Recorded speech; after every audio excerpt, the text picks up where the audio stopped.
So now in honor of the chasna last night, and the chasna that's continuing, Baruch Hashem, was a beautiful wedding. And I want to wish everybody nachas from their children. I tell you, was one of the beautiful things last night was to see the love between the boys, Menashe's friends, his buddies. We were by the Oil Shabbos, so 5 or 6, 7 guys came for Shabbos, but of course at the wedding there were many more. And just the whole night, friends, it was so beautiful to see the whole night, these guys, the simcha that they had, and dancing with him and surrounding him and lifting. It's a beautiful thing to see such achdus. Hashem shall bless all of them. Those who haven't found their soulmates should, and likewise I bless you with chsiddish nachas, yiddish nachas, chsiddish nachas from your children. Celebrate and dance at their weddings and your grandchildren with overflowing and humbled hearts. Ronnie was there yesterday. He was there taking the photo. Lucy was there. Evan taking the pictures before the wedding. And it was beautiful to see how my friends, talking to you here now, were just watching the nachas and enjoying the nachas of your friend. Amen. Your fellow Jew. Ronnie was pointing out a few times to me, give a look at this. How just standing around.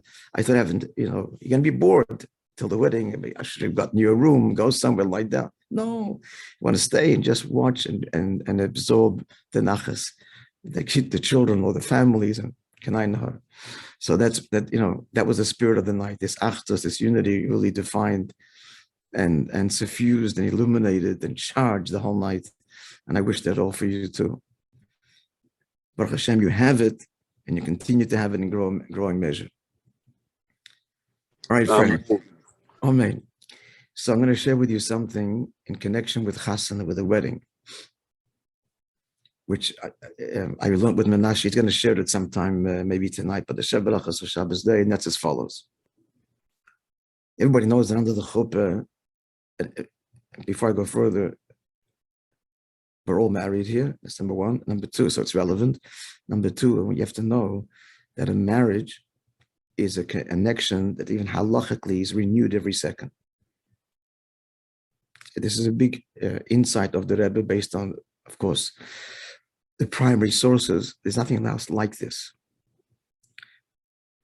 Every other contract that you enter, you make the contract once, that's it. And it's established. You can undo it, but it's there. You don't have to keep on renewing it. In business or in any relationship. You have children. They're conceived, they're born, they're your kids. That's it. You don't have to renew that connection. It's there. But marriage is a connection that every second has to be renewed. And the reason is because, as we're learning in the Maimer, men and women are fundamentally opposite. You're not related to each other. And to have opposites renewed, you need a constant, transcendent, dedicated, both of you, to something bigger than both of you, that's the equal source of both of you, to bring you together. Otherwise, I'll put it in simple language, if we don't work on our marriages, we don't work on them, we take them for granted, well, they'll just unravel. I don't say we have to get into fights and kill each other. We'll just get disinterested and end up, distracted or whatever it is, or alone, ended up friends, which is, friends is nice. It's an element of marriage, but we're not friends. It's fire. It's husband and wife. Like fire needs fuel, water doesn't need fuel. It's fire every second needs fuel. And a marriage is fire. Ish v'isha, eish, right? They become one. Two flames become one. That needs fuel. Halachically, every second the marriage is being renewed. Now, integral to that, to the chuppah, as you all know, is the witnesses. You have to have it's a whole big deal. In fact, the witnesses under the chuppah, even though they're not saying anything, they're just looking, they are the most important people, aside from the bride and groom, more important than the Rav. See, the rabbi doesn't marry them. He just oversees it. He oversees the kiddush, the betrothal. He's not marrying them. Like we say that because by the goyim, the priest has to marry. If he doesn't marry, you're not married. He doesn't marry you. He's Mesader Kedushin. He just organizes it, Seder. But the witnesses, they are integral. So there's two kinds of witnesses, friends. Two kinds of Eidim. The classic kind of Eidim is not the ones under the chuppah. It's called the Eidei Birur. What does Birur mean? Birur means witnesses for the purposes of clarification.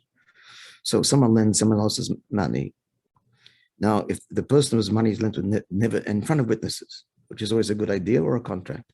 Why? Why do you want witnesses or a contract? In case the guy denies it, you haven't bring proof. But if he doesn't deny it, we don't need witnesses. Right? And the Diamond District is famous, everything's in a handshake, and then there's no witnesses, nothing, and it's done. So these are only witnesses to be called upon in case somebody denies it or damages. Somebody damaged somebody else. The person who did the damages denies it. So what has to happen? In order to get your money back, you got to prove it. How do you prove it? You try and find witnesses that saw it happen. But if the guy doesn't deny his obligation, you don't need witnesses. So that's the classic kind of witness. That is an observer of an event to be called upon in case of conflict, of dispute of the facts. And the court then will hear the testimony of the witnesses and decide. And there's thousands of laws, right, with respect to witnesses. Then there's another kind of witness, which is the witnesses under the CHUPAH. It's called Eidei Kiyum. Eidei Kiyum. Eidei Kiyum are witnesses that they're not there in case one of the chassan or kala deny they ever married. We'll go, oh, we're married. They're there to actually make the actual kiddush and betrothal. If they're not there, they can't get married. A man gives a woman a ring and says, and she accepts it, and they go through the whole ritual. There's no witnesses, they are not married. Al pi halacha. You have to have witnesses. That's why it's a whole big deal. Under the chuppah, and they're going to be, above reproach, and it's a whole big deal. They're called Eidei Kiyum. Now, what's the difference between a practical difference? What's the difference? You need witnesses. Fascinating. The difference. In halacha, there's this concept like this. If you make a verbal commitment, you've got a few seconds after you finish saying it, I'll give you a gift, or I'll lend you whatever it is, right? Or a person makes a vow even. He promises to do X and Y, X, Y, Z. He has toich kedei dibur, which means while he's still talking, which is a few seconds, it takes the time to say, Shalom Aleichem Rabbi Moishe. Greeting, my teacher, my master, which takes a couple of seconds. Even if they finish speaking, he can retract it because we consider like he's still talking. He's still talking. And while I'm still talking, I have the right to, no, I changed my mind. That's in halach, and there are many ramifications. In toich kedei dibur, a commitment can be rescinded because we consider like you are still talking. There's a leeway, a few seconds. Not when it comes under the chuppah. When he says Adam B'Kadesh Esli, and he gives her the ring, even within the next second, he can't retract it because once he said those words, the witnesses now heard it, the Eidim, and they established then and there immediately, Mekudeshes. It's not in your hands anymore. Because this union is not just the two of you. You need them. And once you said the words, they've got them, you can't retrieve them. So the law of toich kedei dibur does not apply that you can retract when it comes to marriage. And if you need a get. Once you said it and you want to dissolve this marriage, you can't just say, no, forget it. It's a whole get process. So you understand the difference. Why? Because these are Eidei Kiyum. These are witnesses, not just passive observers, to be called upon if necessary. They're integral to the actual bond of marriage. Now, before I go further, it's a strange thing. Is there a more intimate relationship than in the world than husband and wife? No, nothing closer. Nothing closer. 1 + 1 = 1. Literally, we become one physically, spiritually, emotionally. So in order for me to get this oneness, I need somebody else. The witnesses have to be part of the Kedushin. So this is what we were learning in the Maimon before, yeah. One of the messages is to retain this oneness, you've got to be plugged into a higher place. They represent something much higher, which we'll explain in a second. That's got to be constantly part of us being one. Marriage is the biggest paradox. It's the ultimate oneness, and yet, in theory, it could be completely undone and just strangers. That's the paradox. And therefore, to keep that oneness, it needs constant work. Something, meaning connected to that which is greater. Now, what exactly is this in the witnesses? So here's the message. Hashem says to every Jew, Atem Eidai Ne'um Hashem, you are my witnesses. That's, by the way, Lahavdol Elef Avdolas, where they got it from, the witnesses, where they get this, like everything, it's all corruption from the Torah, from Tanakh. So what kind of witnesses are we with Hashem? Us. We're Hashem's witnesses in the world. Well, since we're married to Hashem, we are not the first kind of witness, the Eidei Birer, who are passive observers, but we are the Eidei Kiyum, meaning to say as follows. In the Torah, we also find that the Navi Yeshaya calls upon heaven and earth as his witness. Oh, so nature is also God's witness. And we, the Jewish people, are Hashem's Eidim. But here lies in the difference. Heaven and earth are Eidei Birer, and a Jew is Eidei Kiyum. Heaven and earth are the first kind of witness, the passive observer, when there's conflict, but we are integral. We contribute. And let me explain. Heaven and earth bear witness to God. What does that mean? If a person objectively looks at life, the planets, the stars, the world, a leaf, it's objectively, it bears witness to a creator. Hashem's signature is all over it as the creator of the world. The wonder, the integration, that's mind-blowing, that exists with nature. The true scientist and the true pursuer of nature must conclude, unless he has an agenda, as a designer. So heaven and earth is a witness. It bears testimony, but it's a passive testimony. We're not changing anything. We're saying, oh, wow, there's a creator. And there are many faiths like this, or spiritual disciplines. What's their whole objective? Meditate and tune into nature. I told you I spent nights in the ashrams. It's all tune into the oneness of the world. There isn't proactive change, fix the world, partner with God. No. The ultimate is the meditative state, transcendence, and what are you connecting to? Nature, the world, the oneness. And you see, there's a one creator that creates it all. It's a very spiritual, it's religious.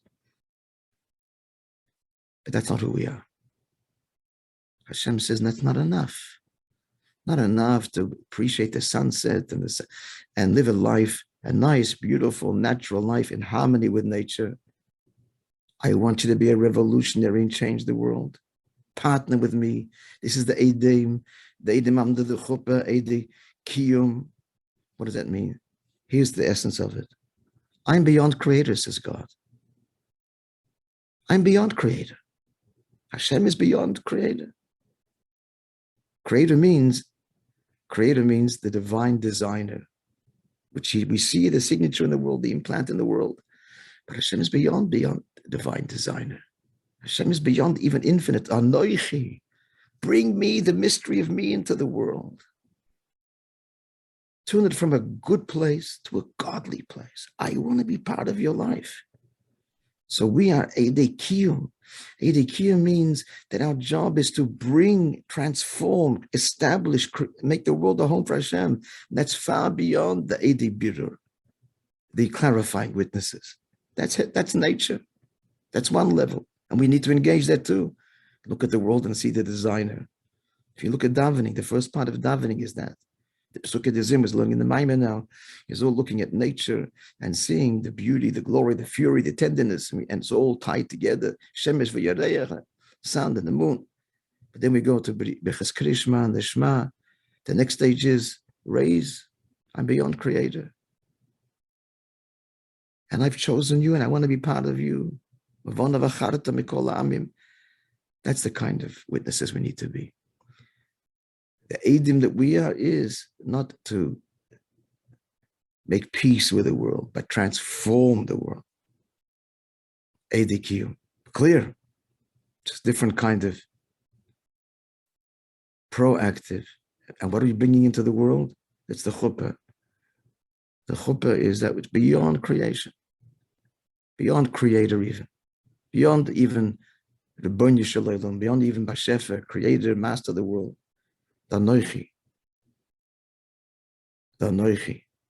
That's not by accident why the two luchas are called the Eidos, luchas ha'Eidos, the tablets of testimony. That's what they call the two luchas, which the two Eidim represent. The two witnesses represent.